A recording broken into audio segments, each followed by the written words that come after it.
Top quality और consistent performance के लिए सिर्फ सिल्वर पंप नाम याद रखना। लेकिन एक बार फिर आइए रुख करते हैं युद्ध के मैदान का। और युद्ध का मैदान सबसे ज्यादा एक्टिव इस वक्त यूरोप में है। यूरोप में हथियारों की होड़ शुरू हो गई है। हथियारों को लेकर सभी देश इन्वेस्टमेंट बढ़ा रहे हैं, अपना खर्च बढ़ा रहे हैं। यूरोपियन यूनियन कर रहा है बहुत बड़ी तैयारी, परमाणु पावर बनने की तैयारी में है बेल्जियम।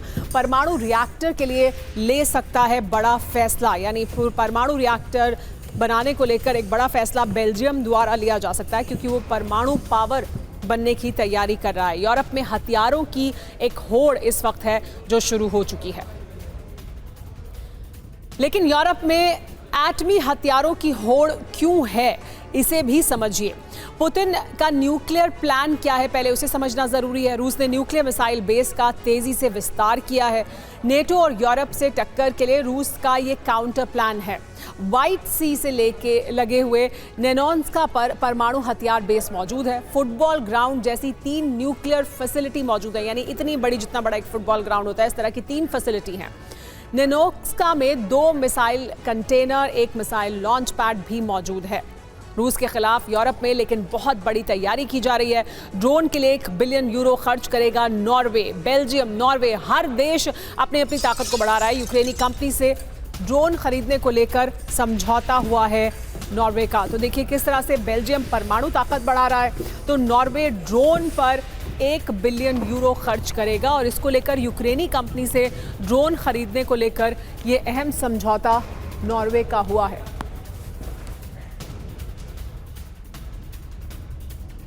तो ड्रोन क्यों खरीद रहा है नॉर्वे, ये भी समझ लीजिए। खबर क्या है? खबर यह है कि ड्रोन खरीदने के लिए 1 बिलियन यूरो का बजट बनाया गया है नॉर्वे द्वारा। यूक्रेनी निर्माताओं से ड्रोन खरीदने का बड़ा फैसला लिया गया है। यूक्रेनी निर्माताओं के लिए 400 मिलियन यूरो खर्च करा जाएंगे। तो क्या अब पुतिन वर्सेस यूरोप होगा? क्या ये सीधी जंग होने वाली है? क्या यूरोप और रूस में सीधी टक्कर शुरू हो गई है? क्या यूरोप खुलकर रूस को चुनौती देगा? और क्या यूक्रेन जंग का दायरा यूरोप तक फैल रहा है? इस वक्त की बड़ी खबर लेकिन ये कि अंतरिक्ष में ईरान को मिली है बहुत बड़ी सफलता। चंद्रयान-1 सैटेलाइट का सफल परीक्षण किया गया है। एरोस्पेस कार्यक्रम के लिए अहम था ये परीक्षण और ये अहम सफलता ईरान को मिली है। ये सफल परीक्षण रहा है। चंद्रयान-1 सैटेलाइट का ये सफल परीक्षण किया है ईरान ने। ये जो परीक्षण था ये दरअसल एरोस्पेस कार्यक्रम के लिए, ईरान के एरोस्पेस कार्यक्रम के लिए बहुत अहम था और ये परीक्षण सफल रहा है। तो ईरान की ये बड़ी सफलता अंतरिक्ष में या एरोस्पेस के क्षेत्र में जो उसका प्रोग्राम है उसके लिए है। 10 секунд. Параметры системы управления ракетой-носителя в норме. तो ईरानी सैटेलाइट का सफल परीक्षण और इसके दरअसल क्या मायने हैं आपको ये बताते हैं। 60 किलोग्राम वजन वाले चंद्रयान-1 का ये परीक्षण किया है ईरान ने। पहली बार 500 किलोमीटर से ऊपर की कक्षा में इसे स्थापित किया जाएगा। ईरान का दावा है कि रिसर्च सैटेलाइट है Chandrayaan one. Satellite IRGC aerospace unit की तरफ से तैयार की गई है। पश्चिम के देशों की आलोचना और आपत्तियों को खारिज किया है ईरान ने। एरोस्पेस कार्यक्रम को आगे बढ़ाने के लिए बहुत अहम था ये परीक्षण जो सफल हुआ है ईरान के लिए। लेकिन इस बीच मध्य पूर्व में सुलगी बारूदी चिंगारी अब जल्द ही ज्वाला में बदल सकती है। वो भी एक ऐसी ज्वाला में जिसमें एक तरफ अमेरिका और इजराइल होंगे और दूसरी तरफ ईरान के साथ साथ चीन और रूस। ऐसा इसलिए कहा जा रहा है क्योंकि ईरान के राष्ट्रपति ने सीधे जंग का ऐलान कर दिया है। तो वहीं जंगी मोर्चे पर अमेरिका से टकराव का ट्रेलर भी रिलीज कर दिया है। अब ये टकराव संकेत क्या दे रहा है, देखिए इस रिपोर्ट में।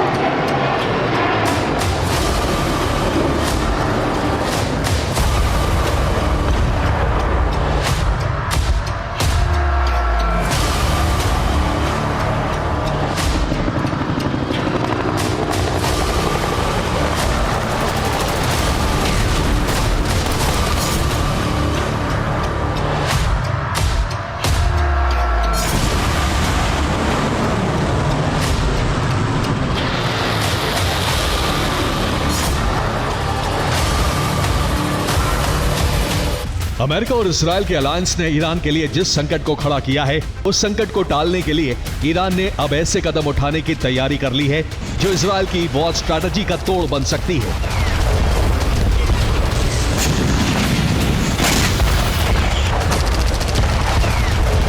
इस बार ईरान ऑफेंसिव डिफेंस की नीति पर आगे बढ़ रहा है, जिसका प्रमाण है ईरान के राष्ट्रपति का ऐलान। मसूद पज़ेश्कियान के मुताबिक इजराइल के किसी भी ऑपरेशन के लिए ईरान तैयार है। हमारी सेना कब्जे वाले क्षेत्रों पर हमले के लिए तैयार है।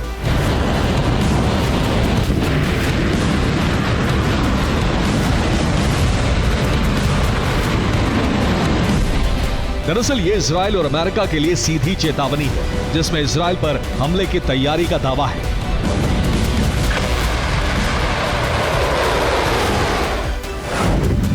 क्योंकि 48 घंटे के अंदर ईरान हमला करने वाला है।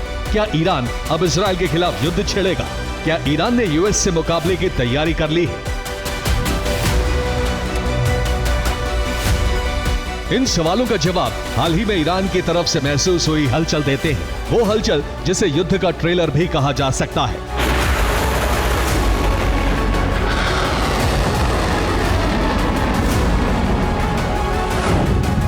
यूएस से टकराने की तैयारी ईरान ने ट्रेलर किया जारी। समुद्र में आगे बढ़ रहा यह युद्धपोत अमेरिकी नौसेना का है और आसमान से जिस हेलीकॉप्टर से इस पोत को रास्ता बदलने की चेतावनी दी जा रही है वो ईरान का है। दरअसल अमेरिकी डीडीजी फिट्जगेराल्ड डिस्ट्रॉयर ओमान सागर में आगे बढ़ रहा था, तभी ईरानी कोस्ट के हेलीकॉप्टर ने उड़ान भरकर इस डिस्ट्रॉयर को रोक लिया। ईरान की समुद्री सीमा में दाखिल होने पर बारूद से उड़ाने की धमकी दी गई और ईरान की इस चेतावनी के बाद अमेरिकी डिस्ट्रॉयर ने रास्ता बदल लिया। हालांकि ये ईरान की क्षेत्रीय अखंडता का सवाल है, इसलिए अमेरिकी डिस्ट्रॉयर को रास्ता बदलना ही था। लेकिन माना जा रहा है कि यही टकराव अगले कुछ घंटों में युद्ध में बदल सकता है। यह दावा सिर्फ इसलिए नहीं किया जा रहा क्योंकि पज़ेश्कियान ने युद्ध की चेतावनी दी है, बल्कि इसके पीछे ईरान की मजबूती है।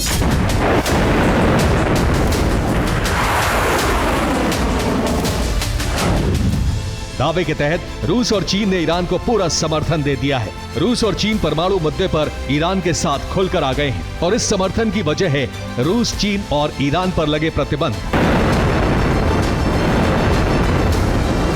यही प्रतिबंधित साझेदारी अब रणनीतिक साझेदारी में बदलती नजर आ रही है, जिसे ईरान के उप विदेश मंत्री काजिम गारिबाबादी ने शब्दों में गढ़ दिया है।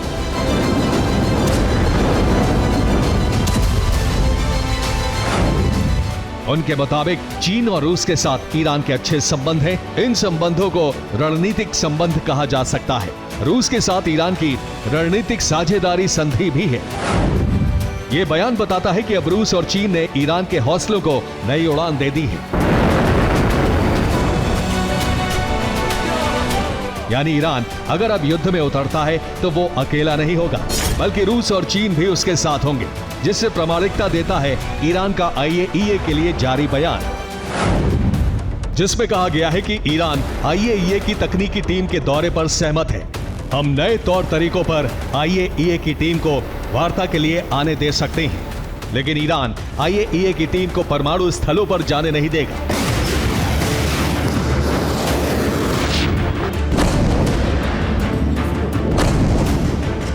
अब प्रश्न यह है कि जब ईरान के लिए विकल्प खुल चुके हैं तो फिर अमेरिका किस रणनीति पर आगे बढ़ेगा? युद्ध या भविष्य में हालात अपने पक्ष में होने तक इंतजार करेगा? इस प्रश्न का उत्तर आर्मीनिया की हलचल से मिलता है।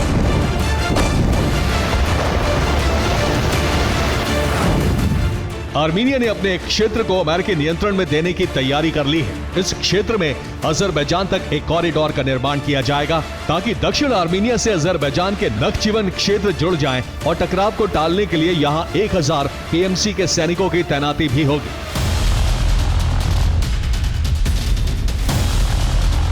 यानी भौगोलिक स्थिति के हिसाब से अमेरिका ऐसी जगह पर होगा जहां से ईरान की उत्तरी सीमा पर खतरा बढ़ जाएगा और रूस को चुनौती देना भी आसान हो जाएगा, जिसका सीधा मतलब है कि अमेरिका की तैयारी भविष्य में ईरान पर चौतरफा हमले की स्थिति बनाने की है।